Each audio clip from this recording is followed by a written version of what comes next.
ay naglaan po ang tanggapan ng Pangulo ng mahigit 100 milyong pisong halaga ng assistance handang iabot sa inyo ang mga sari-saring tulong tulad ng hybrid rice and corn seeds, mga fertilizer, pumping set, lambat, yung di makinang 18-footer na bangka at iba pang mga ibang tulong at suporta. So, ngayon lang ako nakarinig ng presidential assistance.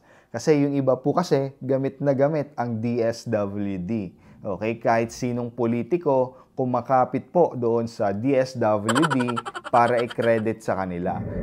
Hello guys! Welcome back again sa ating channel, RJ Angeles RN po. So, magandang araw po sa lahat at sa buong mundo sa ating mga viewers po. So ngayon, ibabalita lang po natin ang ating Pangulong Bongbong Marcos na may programa po siya guys na bagong-bago ito na hindi binabalita. So ito po yung Presidential Assistance kung saan priority niya po dito ang ating mga magsasaka at mangingisda po. So namigay po siya dito guys.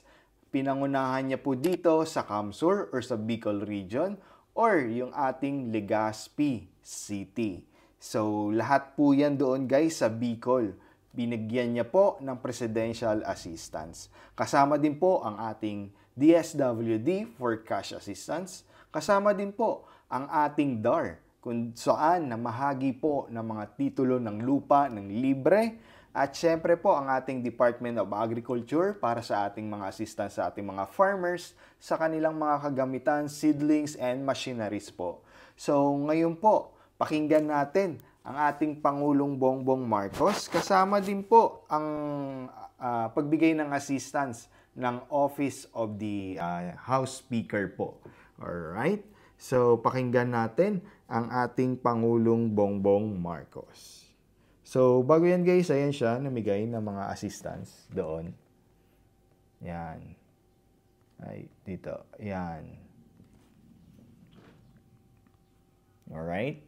So, ayan, mga bangka, ayan, kasama mga House of Representatives. So, ayan, marami yan guys, yan. So, pinamahagi yan ng ating Pangulong Bongbong Marcos. So, ayan pa mga seedlings, abono, yan, kompleto. Alright? So, ito ang ating Pangulong Bongbong Marcos. Pakinggan natin. Halos 19,000 pamilya sa mahigit 300 barangay ang matinding naapektuhan ng El Nino sa Albay, Catanduanes, Masbate at Sorsogon. Karamihan po sa mga lubhang naapektuhan nito ay ang mga nagtanim ng palay at mais na talagang nahirapan ng isalba ang mga nasirang pananim.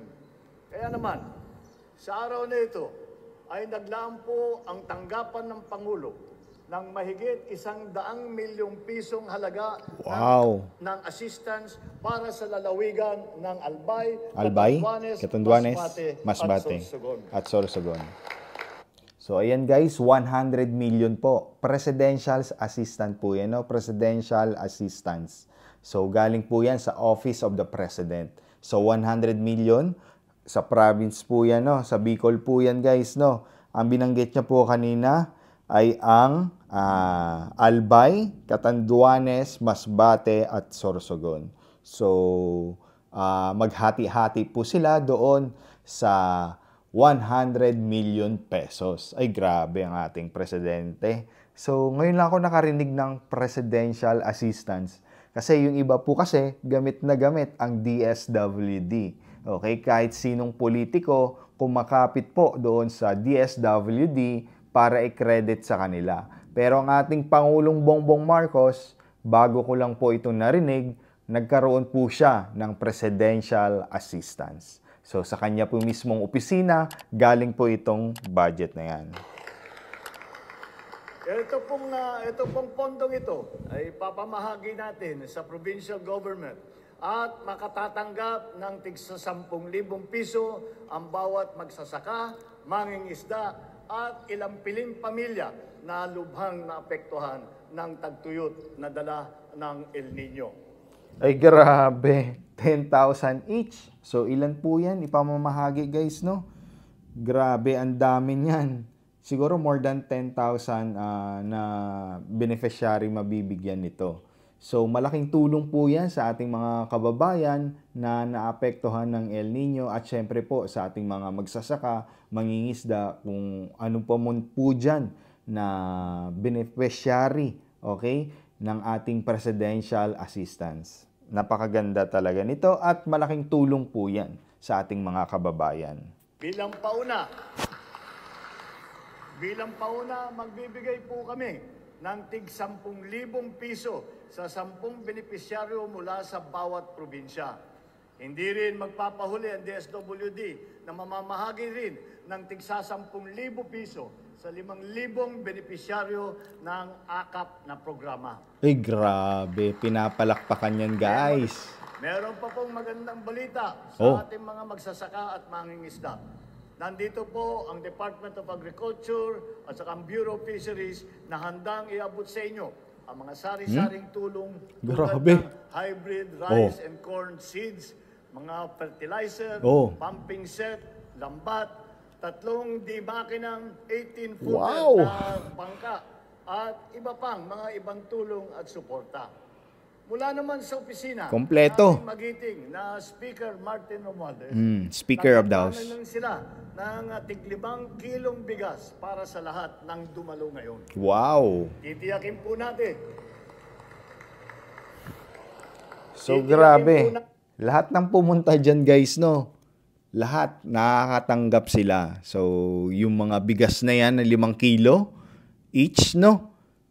Malaking tulong na rin po yan sa ating mga kababayan. So, yung iba kasi, guys, ng mga basher ng ating Pangulo, yung kontra or anti-Marcos po, no? Kontra sa gobyerno.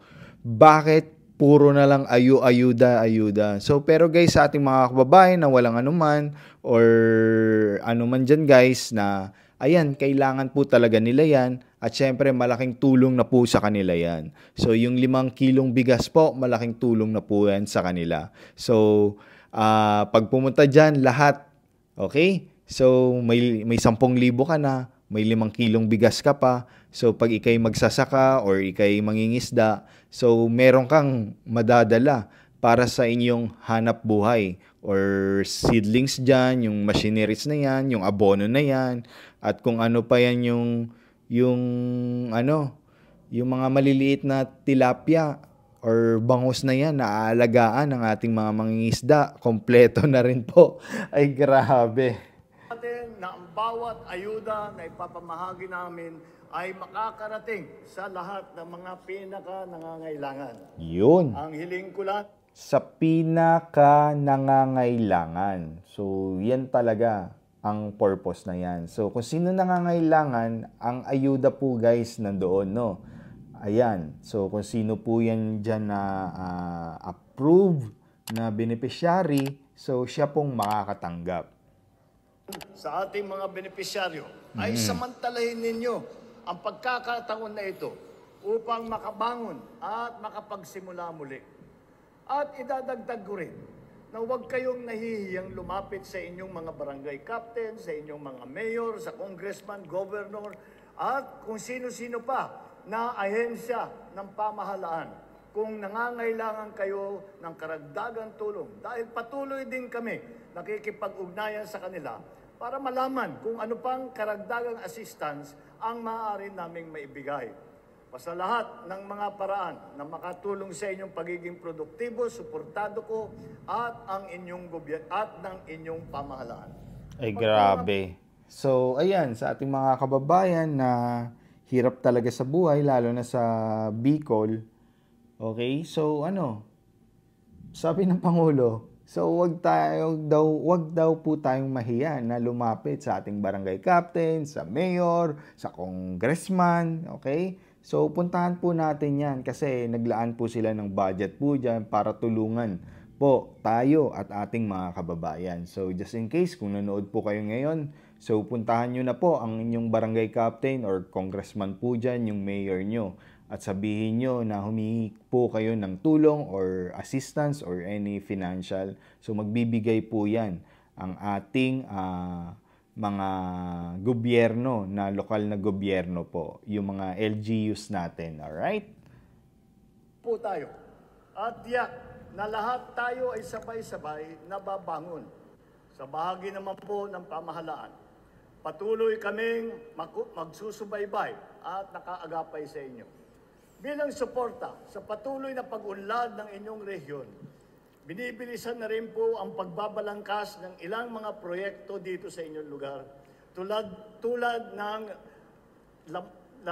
lamang ng mga project natin sa Tabaco, sa Malinaw, sa Tiwi, at sa Bakakay dito sa Albay.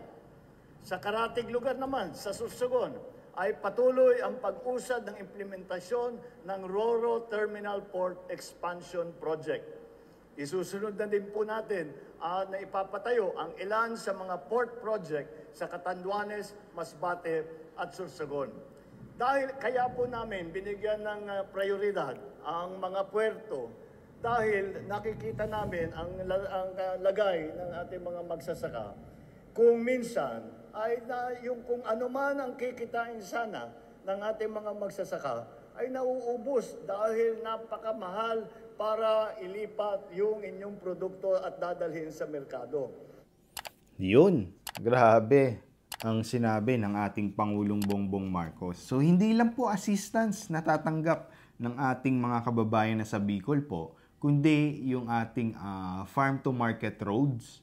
Okay? So mas okay na at kanilang tuloy-tuloy ang yung support guys na project.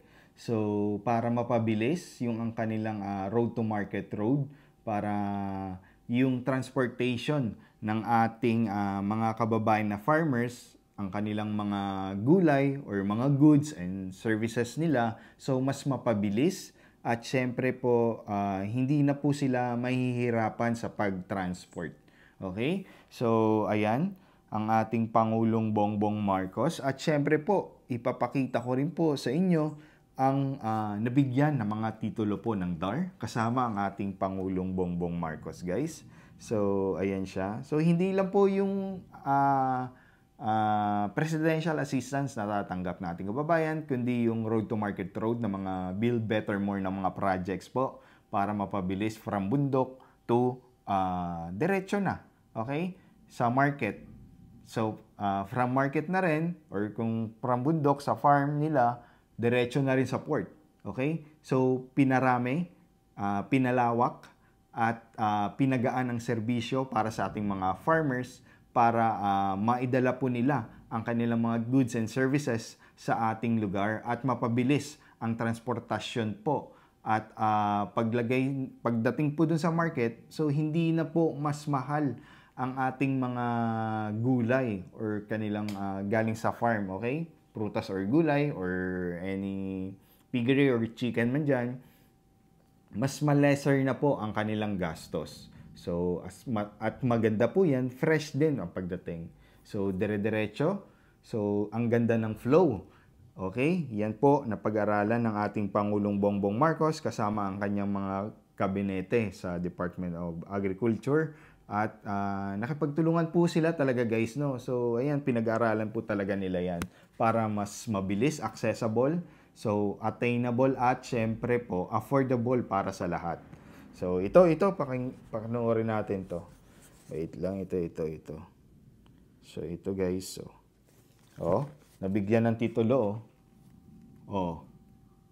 yan. Ay grabe libre lang yan. Tinaas lahat ang mga titulo libre. Alright, so ang dami niya, no? Ayan ang ating Pangulong Bongbong Marcos, siya mismo, okay? Nagbigay at nag-distribute na yan sa ating mga kababayan. So, as you can see, ito po'y 3 milyong hektarya na ipinamahagi, okay, na lupa at mahigit sa 2,000 titulo po ng lupa na libre sa Bicol farmers, beneficiary ng DAR po. So, ayan po ang ating Marcos administration po, no, noong, kailan ba yung pinirmahan? Okay? Pinirmahan na maging libre. Okay? Pangarap po ng kanyang ama po, ng ating former President, Ferdinand E. Marcos Sr.